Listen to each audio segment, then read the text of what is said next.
አምቦሎን ፈስቅዱስ አሐዱ አምላክ እንደምናመሻችሁ የእግዚአብሔር ቤተሰቦች የእናታችን የቅድስት ድንግል ማርያም የአስራት የቡኩር ልጆች እግዚአብሔር በወደደንና ባፈቀረን ለዚህ ሰዓት ለዚህ ዕለት ለዚህ ሰኮንድ ላደረሰን ክብር ምስጋና ይግባው አጥናፍ እስከ አጥናፍ አሜን።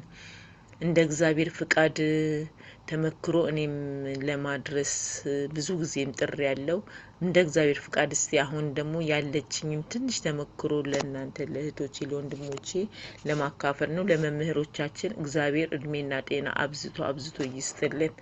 ለዚህ ላደረሱን እግዚአብሔር እድሜና ጤና አሁንም አብዝቶ ይስጥልን። በህይወቴ ውስጥ እንግዲህ እኔ በስደት ላይ ቆይቻለሁ እና ስለ መንፈሳዊ ህይወቴ ማለት ስለ መንፈሳዊ ህይወቴ ከ12 አመት ይሆነኛል ጸሎት አደርጋለሁ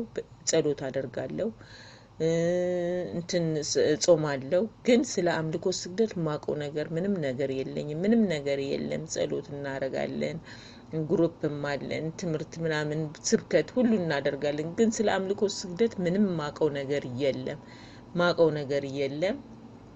12 አመት ስጠቀም ቆይቼ ልክ አሁን ነሐሴ ላይ የሆነች ጓደኛዬ የአምልኮ ስግደት ለተሰግጃለች ስትለኝ ምን ማለት ነው የአምልኮ ስግደት ስትለኝ ለኔ ምንድነው የሚመስለኝ አምልኮት እንደ ባዕድ ነገር ነበር ማስበው እና ምን ማለትሽ ነው እኔ አልገባኝም ማቀው ነገር የለም አምልኮት ማለት ምን ማለት ነበር እላት ነበረ። እና እንደዚህ እኮ ነው የአምልኮ ስግደት ስገጂ እንደዚህ በይ ስትለኝ እኔ ካንቺ አውቄ አይደለም ግን አምልኮ ስግደት እንደዚህ ስትለኝ አልገባኝም አልኳት። በቃ አልገባኝም ስል በእሺ የገባሽ ጊዜ ትረጃዋለሽ አለችኝ። እሺ አልኳት በቃ። እና የነሐሴ 16 አካባቢ አሁን በትበረችበት ጥሩ ነው ስትለኝ እኔ እኮ ጸሎቴን እያደረኩ ነኝ። በቃ እኔ ማቀው የንስሐ ስግደት ነው ሌላ ማቀው ነገር የለም። በቃ ውዳሴን ደግማለው መዝሙረ ዳዊት ሁሉንም አደርስና ግን ጠዋትና ማታ የንስሐ ስግደቴን ነው ማቀው። ከዛ ታይ ይሄን ነገር ያምልኮ ስግደት እያለች ትነግረኛለች ጓደኛዬ እንደኔም ስደት ናት እሷ። አይ እኔ አልገባኝም እኔ ምንም ነገር ማቀው ነገር የለም እያልኩ እንዳጋጣሚ ፌስቡክ ላይ አየዋለሁ ስለ ስግደት ብሎ ተለቆ አየዋለሁ እንዴ ብዬ ወደሷ ስልክላት ያልኩሽ እኮ ይሄ ነው ስላት እንዴት ታዲያ የአመቱ እንዴት በአመቱ ላይ በአምስት የማይሰገዱ ቀኖች አሉ። ቅዳሜና እሁድ እንዴት ይሰገዳል? እንዴት በሚካኤል ይሰገዳል? በሚካኤል እንዴት ይሰገዳል? በባለወልድ ምናምን ብዬ ስላት እስቲ በደንብ አርገሽ ስሚው ብላ ግሩፕ ላይ ያስገባችኝ።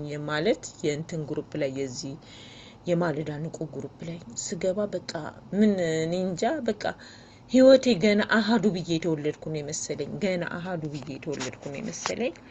ልክ ነሐሴ 24 ነው የጀመርኩት። ነሐሴ 24 ጀመርኩኝ ስግደቴን ማለት ነው የአምልኮ ስግደት ጀመርኩኝ።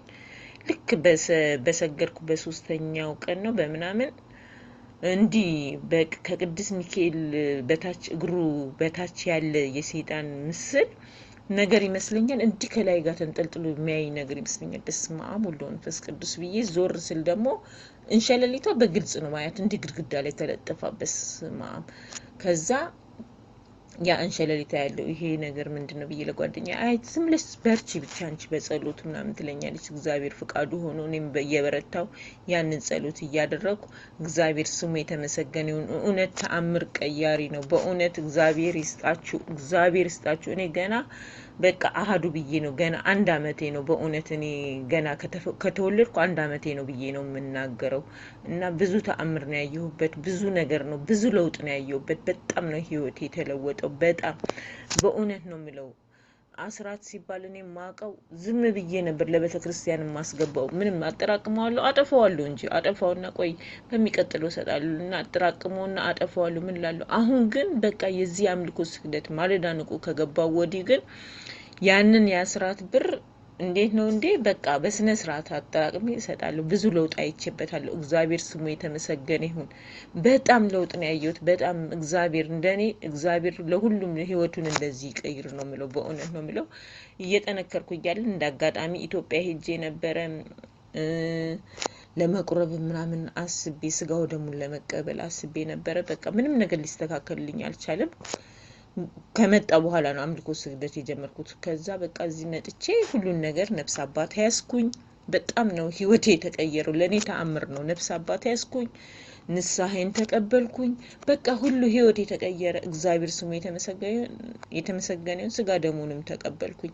በዚህ እየጠነከርኩ ያለ 2 ልጆች አሉኝ እና ያውን ልጆች የታወቀ ነው፣ ጎረምሳ ናቸው። ማንንም አይሰማም። እንደዚህ አድርጉ ምናምን ስላቸው እሺ ይሉኝና ከዛ ድጋሚ ሲደውል ወይ በቃ አንቺ ቻርጀራችን ሊዘጋ ነው ምናምን ነው የሚሉኝ። ምንም ሊቀበሉኝ አይችሉም። እሺ በቃ እሺ ነው እንጂ የሚሉኝ ሊቀበሉኝ አይችሉም። በቃ እሺ ይላሉ። ወንዱ ልጄ መጀመሪያ የቃና ዘገሊላ አገልጋይ ነው፣ የቤተክርስቲያን ምናምን አገልጋይ ነው። በኋላ ግን ዩኒቨርሲቲ ተማሪ ምናምን ሲሆን ከማንም ጓደኞች ጋር እንደዚህ አንዳንድ መቼም ያው ሁሉም እግዚአብሔር ልቦና ይስጠው እንደመበላሸትም ብሎብኝ ነበር። እግዚአብሔርን ጠዋት ማታ እየለመንኩት እያስጨነቅኩት፣ እግዚአብሔር ስሙ የተመሰገነ ይሁን። በቃ አሁን እሱም እየጎበዘ በጣም ያ ልጅ ጭራሽ ወጣት ነው፣ ገና 20 ቤት ነው እድሜው። የሆነ ልጅን ዛሬ አምልኮ ስግደት እንደዚህ ነው ብዬ 28ቱን ጽፌለት እንዲስለው እግዚአብሔር እባክህ እርዳኝ ልጄን እንደዚህ አይነት ነገር ውስጥ እንዲገባ እያልኩ በመቁጠሪያ የሱን በራሴ አድርጌ ልጆቼን በራሴ ላይ በግንባሬ ላይ እያሰርኩኝ እየቀጠቀጥኩኝ በቃ እግዚአብሔር እርዳኝ እያልኩ እየለመንኩ ተአምር ነው። በቃ እኔ እንጃ የማለዳ ንቁ በጣም ህይወቴን ነው የቀየረኝ። መምህር ተስፋዬንም እግዚአብሔር ይባርከው። በእውነት ነው የምለው አባታችን መምህር ግርማንም እግዚአብሔር ይባርክልን። በእውነት ነው የምለው በእውነት። አሁን ከዛ በቃ እንደዛ ስል ጭራሽ እሱ እንትን መስማት ጀመረ። ከዛ ዋይፋይ አድርጎ በስነ ስርዓት የመምህር ተስፋዬ መከታተል ጀመረ። የማለዳ ንቁንም ሁሉንም ተመክሮቹንም የላኩለት መስማት ጀመረ። ከዛ በቃ እኔ ስጋው ደሙን መቀበል እፈልጋለሁ አለኝ። ለኔ ተአምር ነው የመሰለኝ። ጎረምሳ ልጅ ወጣት ነው ገና ሲለኝ በቃ ለራሴም ህልም ነው የመሰለኝ። ብትመጪ አለኝ አብረን ብንቆርብ ደስ ይለኝ ነበረ፣ ስጋው ደሙ ብንቀበል። አንቺ ቀድመሽ ነው የተቀበልሽው፣ አሁን ደግሞ እኔ መቀበል እፈልጋለሁ ሲለኝ ነፍስ አባቴና እንትን አልኩ፣ አማከርኩኝ። ሳማክራቸው ነፍስ አባቴ አይ ወጣትነት ነው ግን እስቲ ለማንኛውም አዋራዋለሁ ግን ያው ወጣት ስለሆነ ያው እንዳይሳሳት ምናምን አሉኝ። አረ አባቴ በቃ እኔ እቀበላለሁ ከሁሉ ነገር ራሴን አስተካክላለሁ ብለዋል ብያቸው፣ እግዚአብሔር ስሙ የተመሰገነ ይሁን። ልጄም ስጋው ደሙን ከተቀበለ ለዳግማ ትንሣኤ ተቀበለ። እግዚአብሔር ምስጋና ይግባው። ዛሬ የማለዳ ንቁን የሚከታተል መምህር ተስፋዬን የሚከታተል መምህር ግርማናው የሚከታተል ሆነ። እግዚአብሔር ስሙ የተመሰገነ ይሁን። ዛሬ ይሄው ስጋው ደሙን ተቀብሎ ያጎረምሳ ማለት በዩኒቨርሲቲ በሚማርበት ሰዓት ቁጭ ብሎ በቃ ማለት እንደ እንትን እንዴት ነው እንዴ የወጣትነት የመታዘዝ እንትን የለውም ነበር። አሁን ግን ዛሬ ግን የፈለገ ነገር ቢሆን በቃ አቤት ወዴት ብሎ አንገቱን ደፍቶ ቁጭ ብሎ በመቀበሉ ለኔ የማለዳ ንቁ በጣም ትልቅ ነገር ነው ያየሁበት። ትልቅ ህይወቴ ነው የተቀየረው። ትልቅ ነገር ነው ያገኘሁበት። በጣም እግዚአብሔር ስሙ የተመሰገነ ይሁን። በእውነት 12 አመት እኔ በቃ መንፈሳዊ ነኝ ብዬ ነበር። በቃ እኔ ወደ መንፈሳዊ ተለውጫለሁ ብዬ ነበር። ግን ገና 1 አመቴ ነው። ገና 1 አመቴ ነው። እግዚአብሔር ስሙ የተመሰገነ ይሁን። ዛሬ ለሰዎች ይመክራል፣ ለአካባቢ ላሉት እንደዚህ የማለዳ ንቁ እንትን ያደረገላቸው እየጻፈ ኢትዮጵያ ላይ ያው ኔትወርክ ቢያስቸግርም በጽሁፍ እያጻፈ እንደዚህ ስገዱ እያለ እሱ ራሱ ተመልሶ ትምህርት ሰጪ ሆኖ ለራሴም ድንቅ ስራ ሆኖብኛል። ያው መቼም መናገሩም ብዙም አልቻልኩም። ያው ብሳሳትም እናንተ አርሙኝ። ዛሬ እግዚአብሔር ስሙ የተመሰገነውን ተምሮ ቁጭ ቢልም በእግዚአብሔር ቸርነቱ ደግሞ አንድ ቀን እግዚአብሔር እንደዚህ አስቦት ወደሱ እንደሄደ ደግሞ እሱ ደግሞ ሁሉ ነገር እንደሚያስተካክልለት እናንተም በጸሎት አስቡት። በእውነት ነው የሚለው እግዚአብሔር ለኔ ትልቅ ተአምር ነው የሰራልኝ። በጣም ህይወቴ ላይ በጣም ለውጥ ነው ያገኘሁት። ዛሬ እግዚአብሔር ስሙ የተመሰገነ ይሁን። አስራቱን ለመክፈል ከእንደገናም ደግሞ የጠየቁትን ሁሉ ነው የሚመለስልኝ። እግዚአብሔር ስሙ የተመሰገነ ይሁን። ያጣሁበት ነገር የለም። ብዙ ውጊያ ቢኖረውም ያንን ውጊያ ግን አውቀዋለሁ። የሰይጣን ስራ የሁሉን ነገር አውቀዋለሁ። ስለዚህ እንደውም ውጊያው ሲደርስብኝ ተመስገን ነው የምለው። ለካስ ዛሬ ስለጎበስኩ ነው ይሄ ውጊያ የሚደርሰኝ ነው የምለው። ስለዚህ እግዚአብሔር ስሙ የተመሰገነ ይሁን። በእውነት እኔ ያው ከንግግር ልሳሳት እችላለሁ። እንግዲህ በእግዚአብሔር ስም ይቅርታ አድርጉልኝ እላለሁ። ለመምህሮቻችን እግዚአብሔር እድሜና ጤና አብዝቶ ይስጥልን።